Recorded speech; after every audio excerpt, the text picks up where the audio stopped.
This time we will reflect the last year and look at our harvest numbers.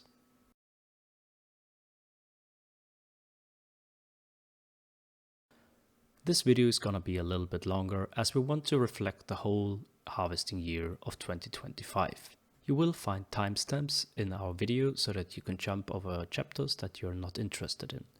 We want to look at the money we have spent on projects and other stuff, the time that we have invested, and make a deep dive into particular crops that we have. And also we want to compare them to 2024 and what those numbers tell us. The first project of the year was our grow room. We installed very strong LED grow lights, which turned out to be not just very expensive, but also overkill for our usage, as well as the usage of the energy, electric energy, was pretty high and we had to pay a lot of money to our supplier. At the bottom of the video you always can see the amount of hours and money we spent, and the top right hand corner overall projects.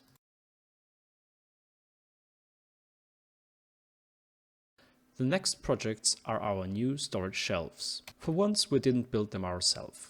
Although I like it to build those things myself, as this was time critical, we didn't have the time to do so, and it turned out pretty neat. The next project is an annually returning project. It's taking care about or preparing our beds, which means we have to mulch in the winter crop and bring on some compost for those beds which need it. After doing so, they will get covered up so that the weeds which start to sprout die off due to the lack of sunlight.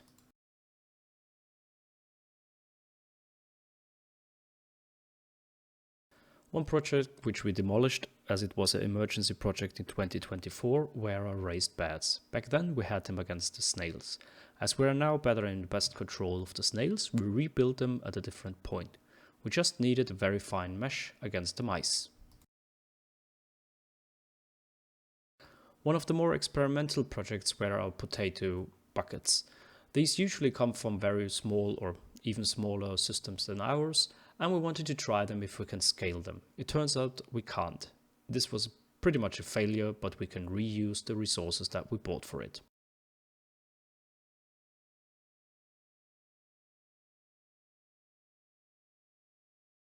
One of the longest projects this season was our greenhouse. The actual work started in January, although putting it up was in May, and the roof windows were put in late in December 2025. I'm super curious in which way this is gonna help us in the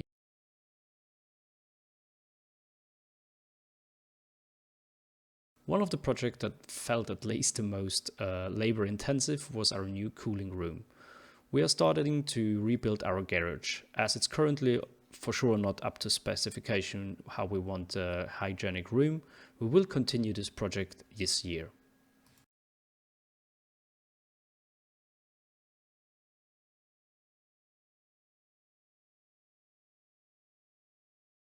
Another project that we had were the steel frames for our tomatoes. As we mainly grow them outside and not in greenhouses, we need something that we can attach them to. This already made quite a huge difference for us in taking care about them and made our life easier.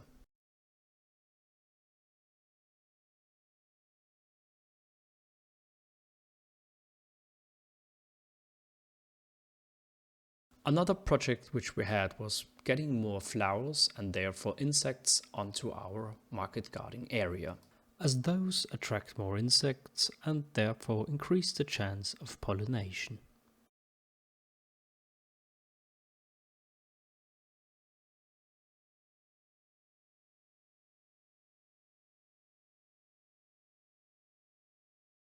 And there we are. At the end of 2025, we have spent close to 8,000 euros just on those projects and spent close to 700 hours on it. That excludes all the helping hands which we had. Without them, none of those would have been possible. Now let's go to the deep dive into our veggies. In this next part, we're looking deeper into the harvest numbers. First, we start with the parcels and then deeper go into the kind of veggies that we grow in them. Have a little fun.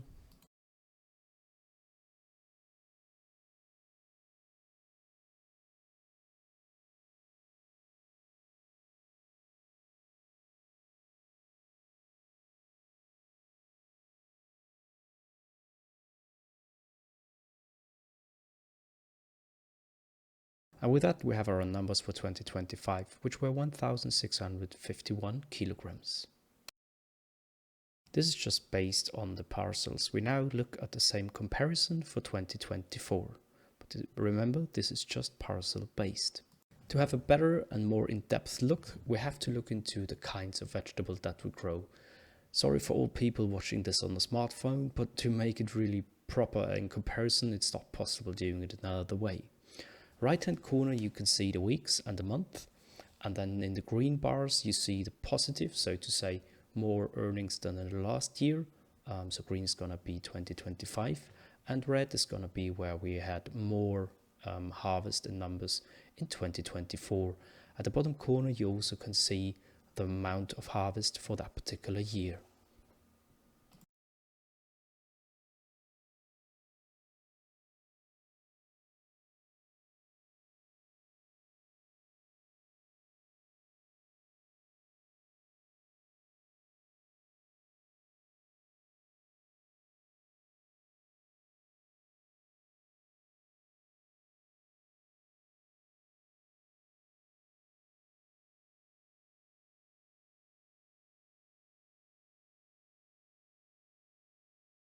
As this indeed I do think is very neat to look at, it doesn't really give us a proper conclusive summary. So what we have to do now is make a deep dive into some cultures which are really standing out here. The first culture we want to have a look at are our beans. If we look at the cumulative numbers in the diagram from 2024 versus 2025, we have been harvesting more beans in 25. But, and there's a big but, we also had way more beds than in 24. The next step we will look at the average harvest of a bed, and we can see that in 2024 the average harvest was way higher than in 2025. But this is a little bit misleading, as we had more beds in 2025, but not all of them were fully cropped just with beans. We will improve this in future documentation.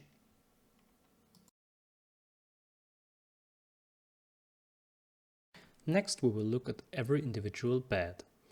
Here we're going to use a heat map. On the horizontal axis you will see the weeks, starting with the week that we harvest the first time till the last time. On the vertical you see the beds which we had beans in this year. You will see green as indicator for 2025 and grey areas as an indicator for 2024 to divide the beds. The intensity of the color gives you an indication of how much we have harvested in this week.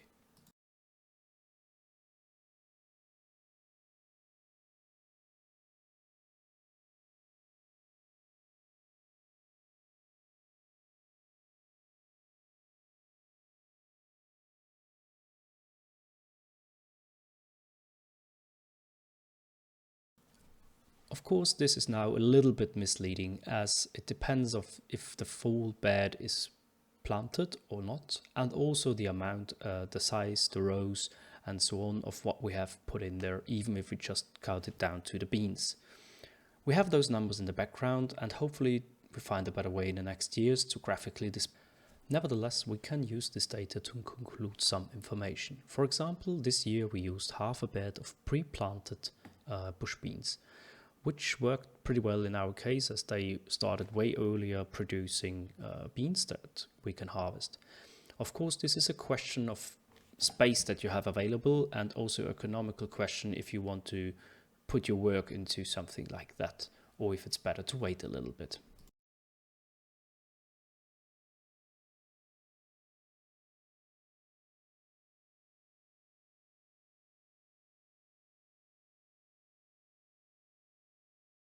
Some conclusions that we had we also can see based on this heat map. Of course, now the amount of rows that we have and the density of the plants that we planted and the time when we planted is missing. We will try to make this better in the future. But from this data combined with a heat map, we can say if a plant or if a bed had been productive the whole season and is dropping under 5 to 6 kilograms, it makes sense to rip out the plants and make a whole new era of them, as they then still produce for quite some time. This is depending on the weather and on the long time weather information that you have available on your station, and the economical decision is something that everyone has to do for themselves at the end of the day. The learning is very personal for us. That we want to try to do in 2026 is being earlier with seeding them and having some plants in some brush beans as plants. Try to seed until week 34 because it's possible and doable, and also set a minimum weight that we want to have per bed and act if it's well underperforming so that we can do something about it. Overall, it's depending on the weather, and we just hope that 26 is gonna be as nice for beans than 2025. The next crop we're looking at is squash or zucchini. And 25 we planted 3 different kinds of squash. 2024 we had 5 beds of zucchini, and 2025 we had 4 beds.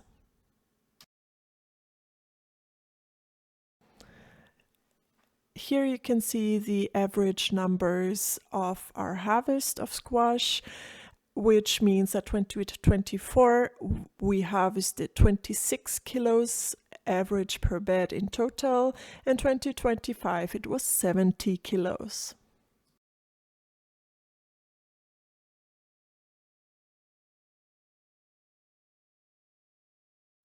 This heat map shows us one obvious thing, which is that we harvested way earlier than the year before, which is probably because we had way stronger seedlings when we planted them.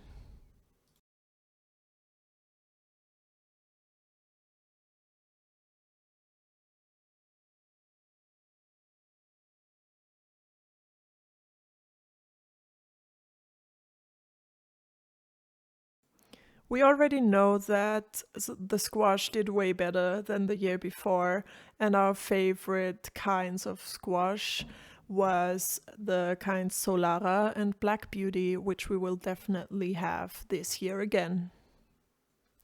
The third kind, Lungo Bianco di Palermo, also had some good harvest, but we noticed that its storage life isn't great, and also our customers didn't like it as much as the other kinds. Our lessons learned are choosing the right variety for the place and also for storage life. Also having stronger seedlings to plant so we can harvest earlier. The minimum of harvest should be 30 kilos per bed, which we achieved by far last year. And also we should think about having a second set of squash seedlings to plant them when the harvest is going down. All in all, squash was our most successful variety of vegetables last year, and we're still eating soup and zucchini cake. The next culture we want to look at are our tomatoes. Here we can see that we have significant less harvest than in the last year, which is due to multiple facts. One of them is weak plants, the other is the weather, and the third one is something we will discuss along the way when we look at the data. First off, we see quite a high difference between those 2 years. Next, we're going to look at the average amount per bed, where we also can see the slower start in 2025, but also that overall the beds stay way underneath the average of the year before. But to analyze why this is happening, we have to look at the heat map, which gives us one very significant indicator, which is we harvested way earlier in 2024, as you see in gray underneath, but also that we have consistent less harvest in our greenhouse, which is GL1 till 4, if you look at the data itself. To get a little bit more understanding why that is the case, we want to look at the particular kind of tomatoes we grow in the greenhouse, which are usually big, meaty tomatoes.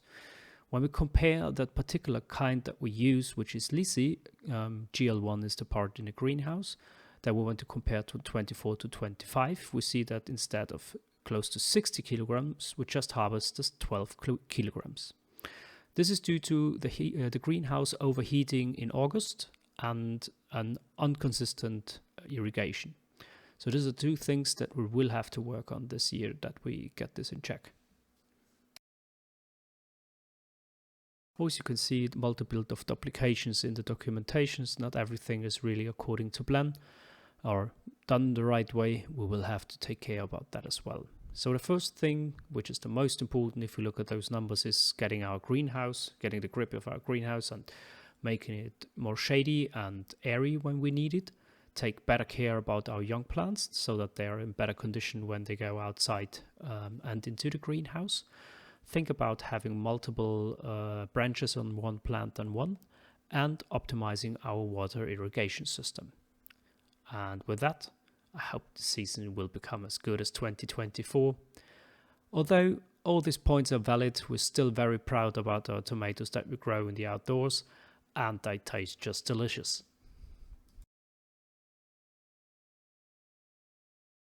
Another crops we have to look at, as it didn't perform as well as we expected or really hoped for, is our onions.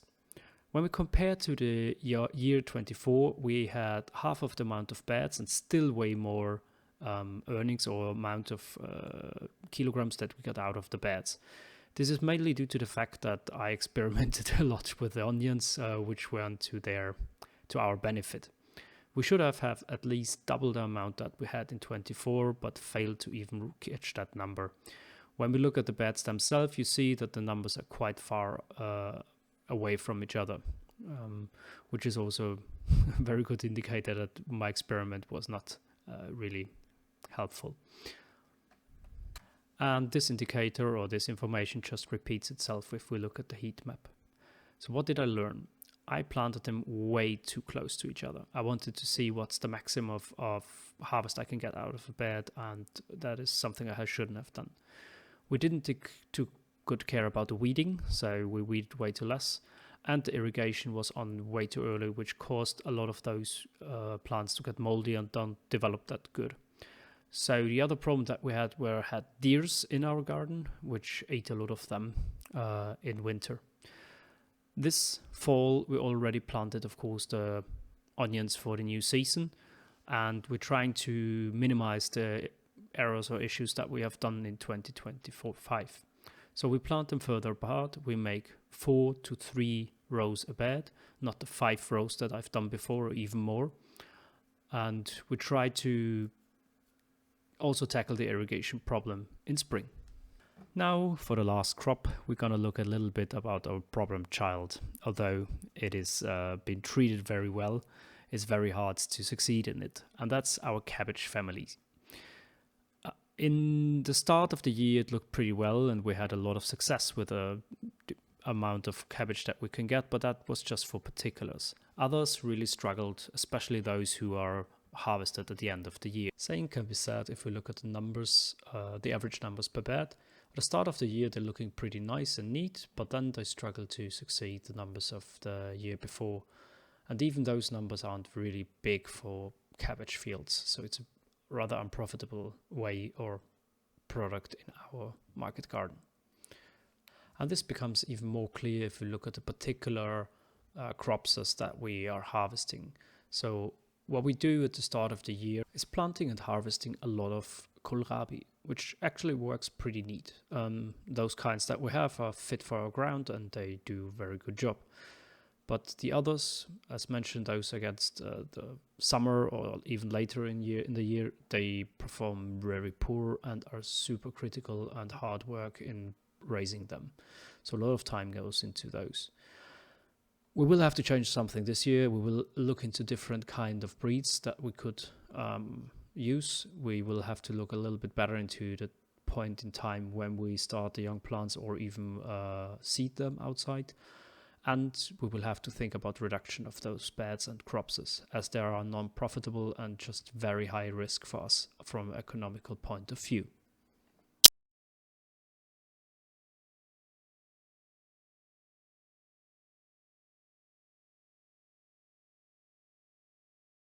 But at the end, I think that's a big part of agriculture, is trying and to find out what works and what doesn't work on your particular property. With that said, we're very pleased with the harvest of last year and already are itching for the new season. The first plants are already growing pretty strong, and we will see what we can do with the learnings. Now we're going to look a little bit into also the efforts, meaning the hours that we spent.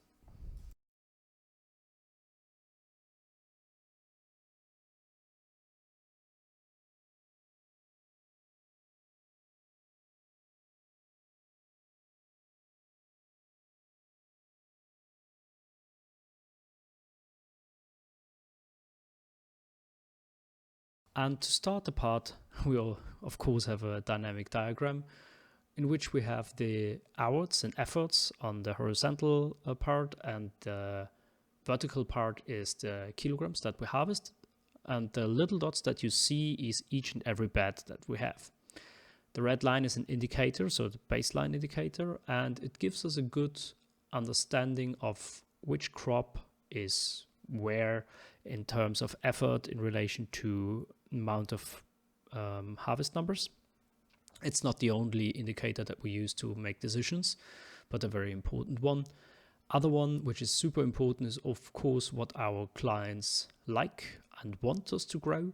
So this is something that we do take and have to take, of course, into consideration, but also question the economic part of it, as we have some crops that are super profitable by less effort and others vice versa. And this is a nice tool to start this decision-making process.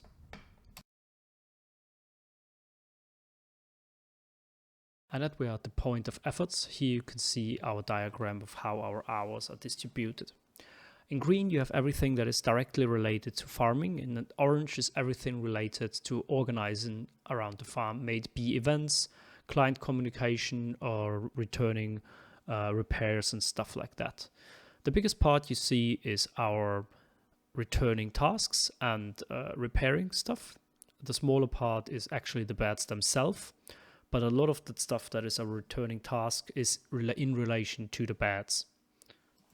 If we're looking closer in those maintenance and returning tasks, they spread out like this, but we are going to take a closer look just at the top 8 parts, as they are more interesting. And you can see that taking care about the small plants, may it be in-house or in the greenhouses, took more time than half of what we spent on our beds actually. So it's quite significant factor to say. And harvesting them, putting them into the boxes, delivering them, standing on the market, watering them, and also taking care about them to boil them for our own usage and make them, conserve them, was quite a big task that we had facing last year's. And overall, I have to say the documentation part of it was just 26 hours. So it's not too bad and possible for everyone to do, isn't it? Jokes aside, when we collect the whole information about the amount of works that we put into last year in 2025, it was more than 2,300 hours for 1.7 tons. And with that, we come to the last part, which is our thoughts about the future and the coming season. One question that comes up at the end of this video is it all worth it? From an economical perspective, we have to say currently no. We're investing a lot of time and money, and you've seen the numbers that we harvest. This is nothing that you could make a living of. But the numbers are also giving us the impression that we're going the right direction. They are increasing, our knowledge is increasing, and as well, there is more and more infrastructure which we have heavily invested in the first years. So there's less projects to do and less money to spend on, and more to focus on the farming. It was a very clear decision for us to go into farming and agriculture, and we all knew we never will get rich from it. But of course, it's not here to burn money. At a certain point, it has to generate an income that at least covers the fixed costs, some minimum salary, and as well some stuff that we can do something in the future. It was also a clear decision from us to not make agriculture our main job, as we will have to learn a lot and don't want to 100% depend on it. With that, I wish you a nice Sunday or whenever you watch this, and bye.